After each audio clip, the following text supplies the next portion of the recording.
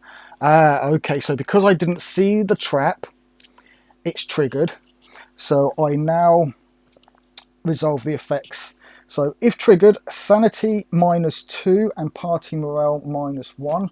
So he goes from his 7 down to 5.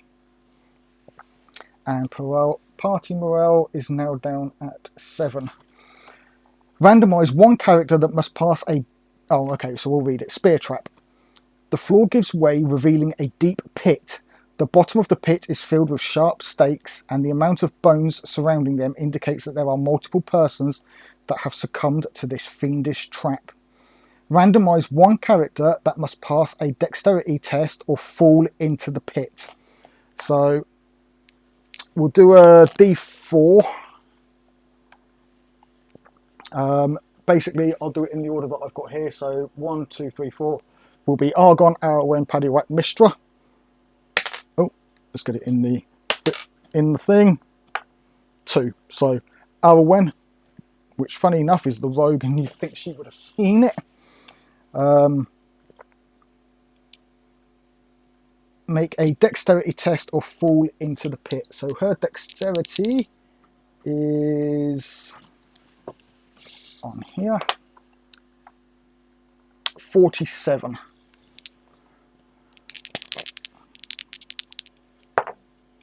And she's got 18. So that's fine. She passes. May move 1 square. A character that falls will take 2d6. Getting up takes 2 AP. Okay, so she's going to dive out of the way of a pit trap there. That was lucky. That could have gone so much worse. So we'll put that back into the deck and just give it another shuffle.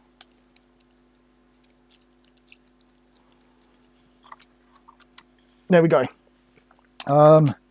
It is unlocked, so he gets to draw a treasure. So how do we do that? That is a table, I believe, a treasure table. So we are looking at a treasure chest. Yes, so a chest. And this would be a D10. A 5 gives us a fine treasure. That's not too bad. So I've got my decks here. I have shuffled the treasure decks. So we've got mundane, fine. So let's have a look. What did we get? A superior sling stones. This ammo is cast metal bullets rather than the normal stones. 10 metal bullets. This ammo is cast metal bullets rather than normal stones. Gives +5 RS with sling and +1 damage. So we'll actually give that to Paddywhack because he's got the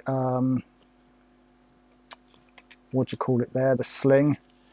So okay, so that was one of his actions. His next action is that he is going to move here. So he'll be at this door, but he can't open the door because that requires an action point.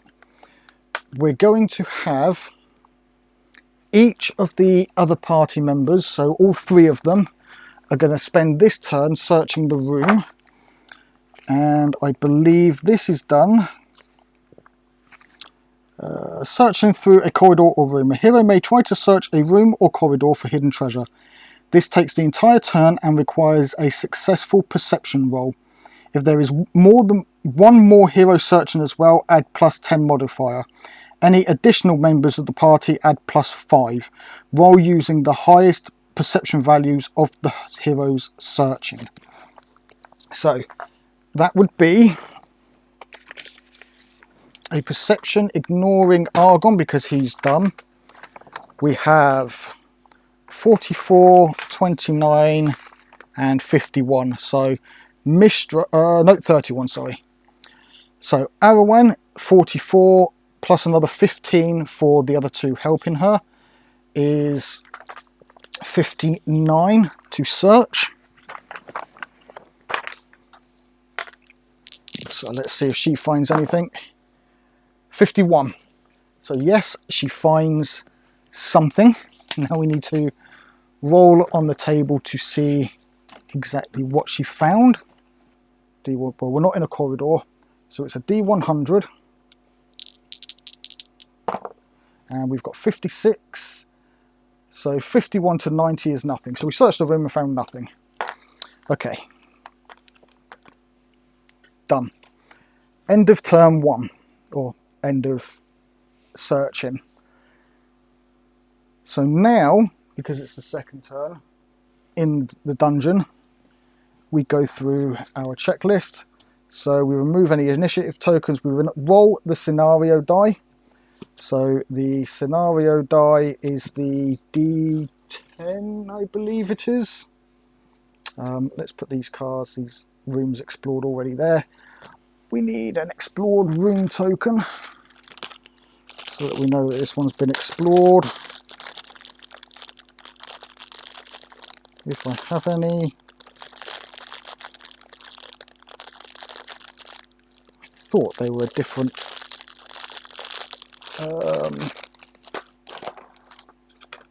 A different shape. I thought they were squares for searched.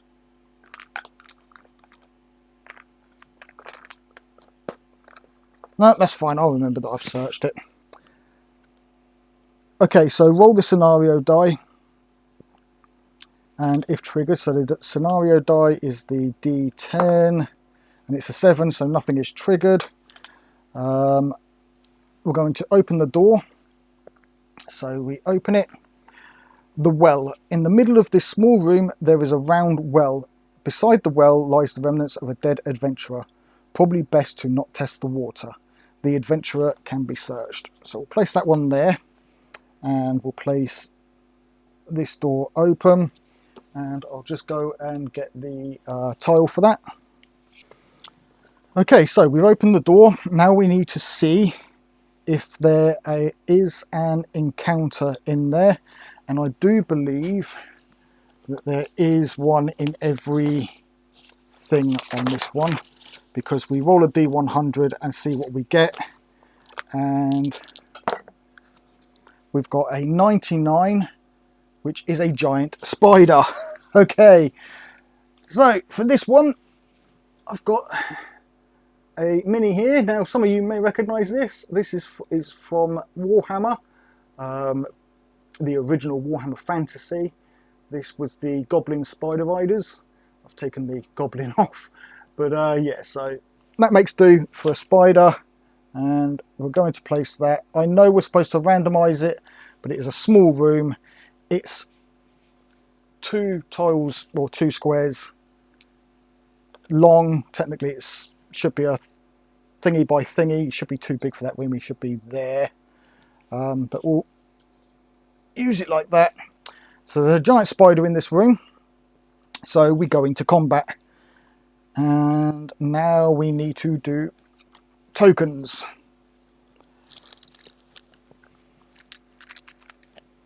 So we've got, for a giant spider, we've got 1 token for him. We've got 4 tokens for the party, and our elf has the keen hearing, or whatever the ability is, but the let's have a look. Perfect hearing, that one. Obviously I've got 2 elves, but I was told in the comments of the previous video that it's not 1 per hero, it's 1 for the party if a hero has it, regardless of how many heroes. And if the enemy has it as well, then they cancel each other out. He doesn't. He's got fear, poisonous, and some other bits. So what I'm going to do is get this card here so I can see. We'll grab the tokens, get them tokens out of there, put these ones in. So what I'm going to do, guys, I'm going to leave the camera zoomed out like this, but I could go like this if you wanted to. But what it will mean is you won't be able to see me rolling dice, and you won't be able to see any of the character boards. Doesn't matter too much. Actually, we could get the dice rolling there, so I think that actually works. That'll do. There you go. So we can draw tokens out if we can get them rattling. And first token, white. It was obviously going to be white. Let's have Argon. He's going to charge in. So if he charges, actually, he'll get his bonus on attacking. Now I do have to remember this because it has been a couple of weeks since I played last. So he's going to do a charge which gets him to here.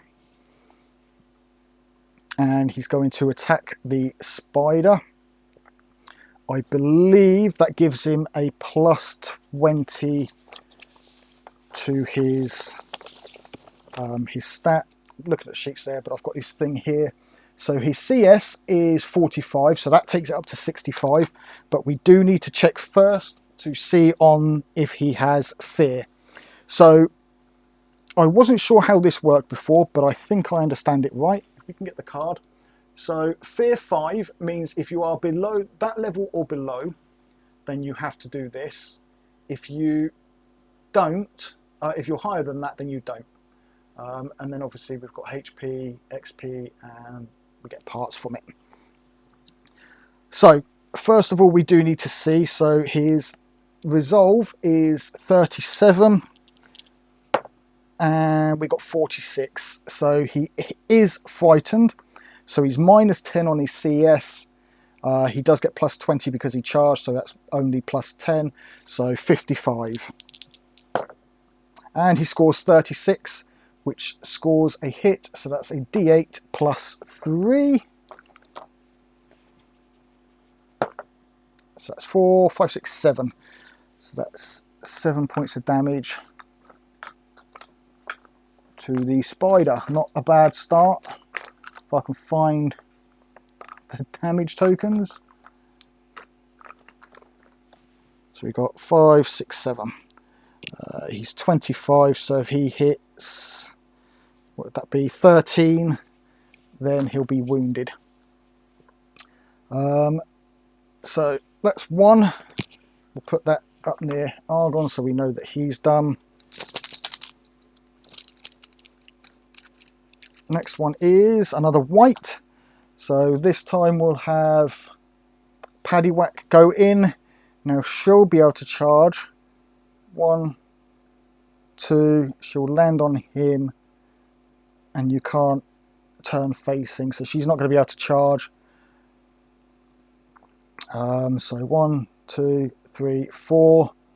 So she's going to move in here. Obviously she has to roll on her resolve, which is 40.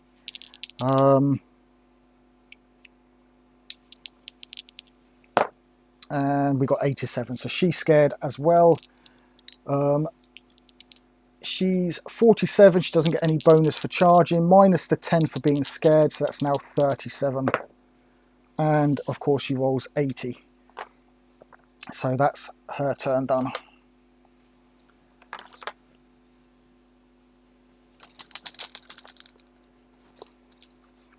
And we have another white. Paddywhack can go 1, 2, 3 to here, and is going to use the sling to attack. So again, resolve. His resolve is 50, 35, so he's not scared. And now we need to attack. So we're doing a ranged attack, which is 38.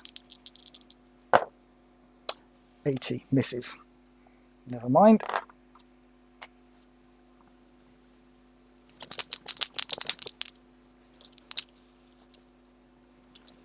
And then another white.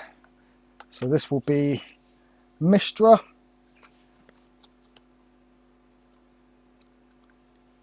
She is going to try and do flare. She might have to get into space actually. 1, 2, 3. So she's going to move over here and she's going to shoot at it.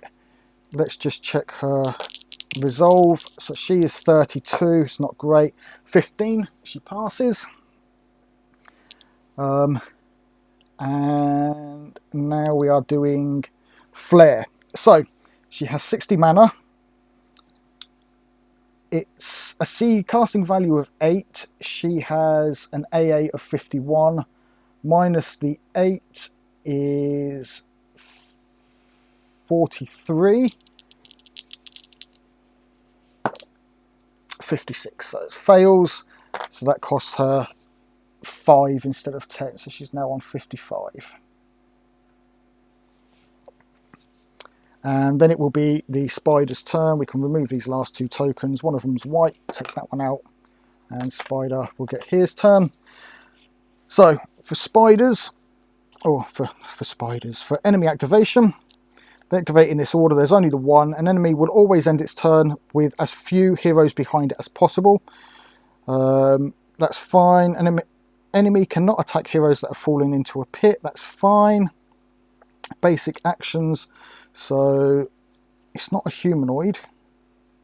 That's a humanoid. Magic users, beasts. There we go. So if adjacent to a hero, make room for more enemies to attack if needed. Shove if necessary. If adjacent to hero, attack according to the table. So we roll a d10. A 1. So 1 to 4 is a power attack. Power attack, standard attack if wounded or not enough AP. It isn't wounded. So a power attack, I believe, adds 20 to its CS. Its CS is 50, so that's 70. And 87, it misses. Ooh, and that was 2 AP to do that because it's a power attack. Okay, end of the turn. So now we do start of a new turn. So roll the scenario die. 7, nothing happens. So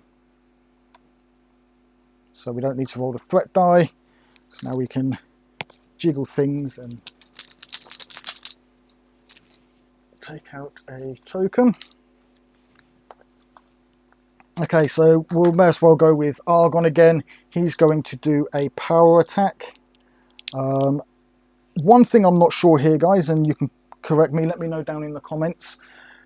Do I do the fear every attack? So, or is it now that he's scared of him? I'm assuming it would be attack because then he could suddenly get brave and try and attack it. So that's the way I'm going to do it. So we're going to resolve it each time. So we need to get better than a 37. That's a 34, which is better. So that's fine. He's going to do a power attack. So that is 65. And we get, of course, 96. Oh, I think that just damaged his weapon. Let me just check the rules on that. We have attacking the enemy, hero attack.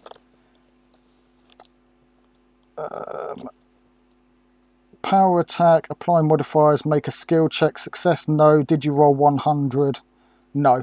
Okay, so it's only if you roll the 00. That's fine then, so no damage on his weapon. So that's Argon done.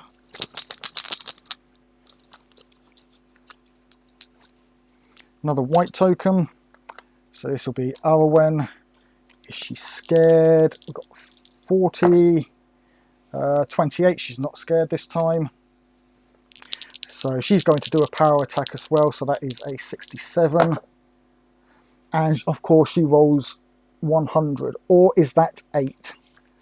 Because I know that that is 100. No, because it would be a 00 plus the 0 would be 100. A 00 is the 8.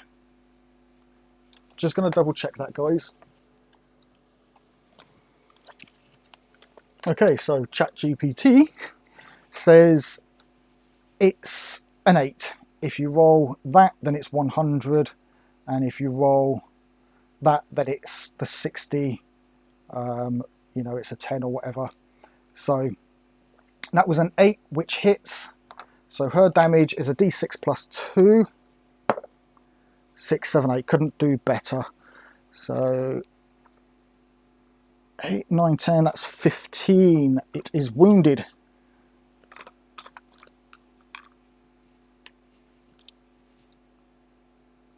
Is that right? It was on 7. Plus 8 is 15. Yeah, 15. It is wounded. Awesome. So now it only gets 1 action point.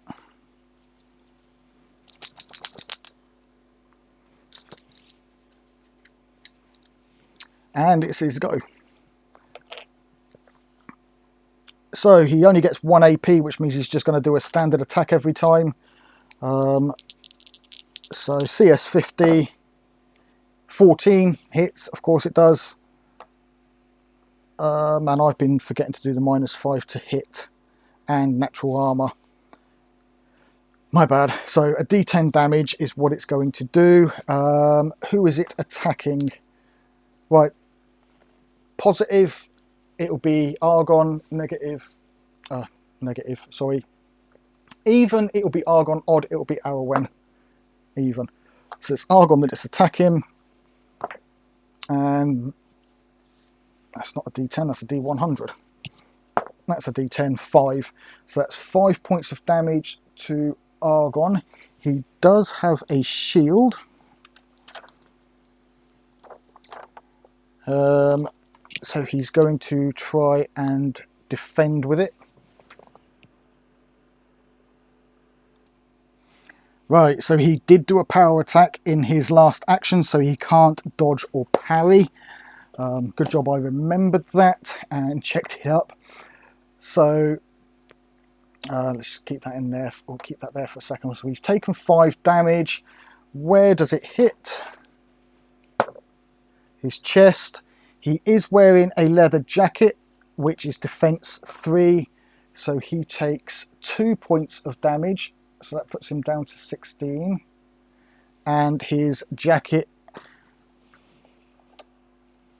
takes some damage. Oh, his leather jacket is busted already from that last fight. His leather jacket is now non-existent. Okay. That's the end of the spider's turn. So I know there's 2 more white tokens in here. So we'll do the next 2. So Paddywhack, again, is going to use that sling with the ammo.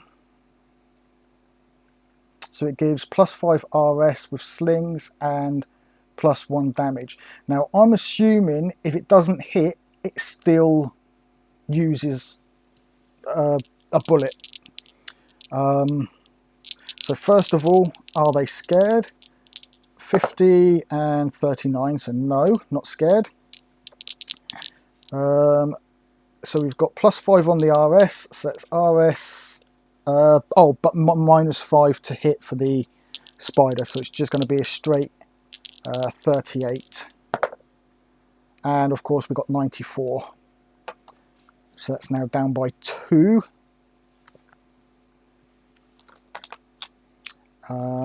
That's his first shot. We can do it again.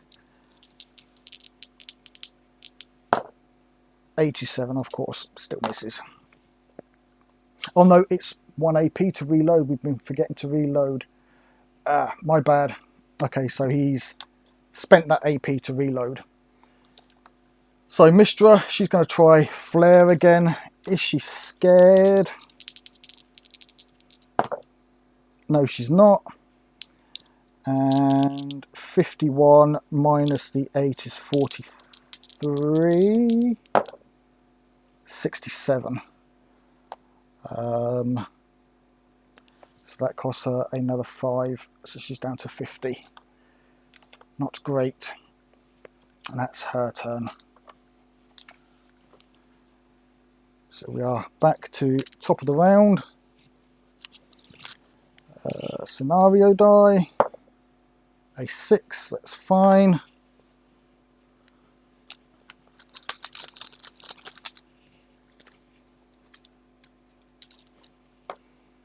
White, so Argon. Again, he's going to power attack. We may as well. Is he scared? What's that, 96? So yes, he's scared. So with a power attack, we'll give him +10 instead of +20. So that's 45, 55 minus the 5 to hit. Have to remember that. So that's 50. And that's a 30. So that's fine. That hits. So that's a D8 +3. That's 6 damage. That puts us up to 21. This thing's nearly dead. Just needs 4 more. So there's Argon.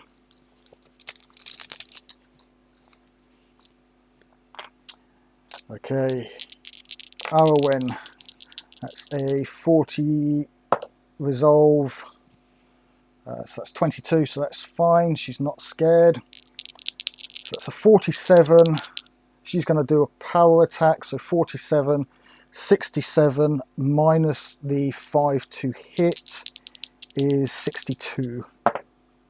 48 hits. So we've got a D6 +2. And that's 6, which puts us to 27. Spider is dead.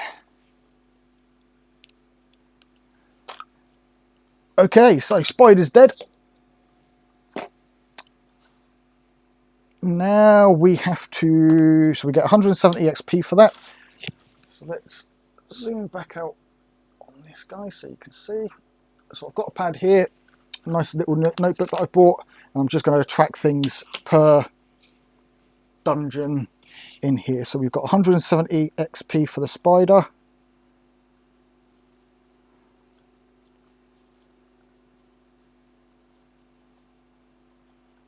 Okay, so that's that done.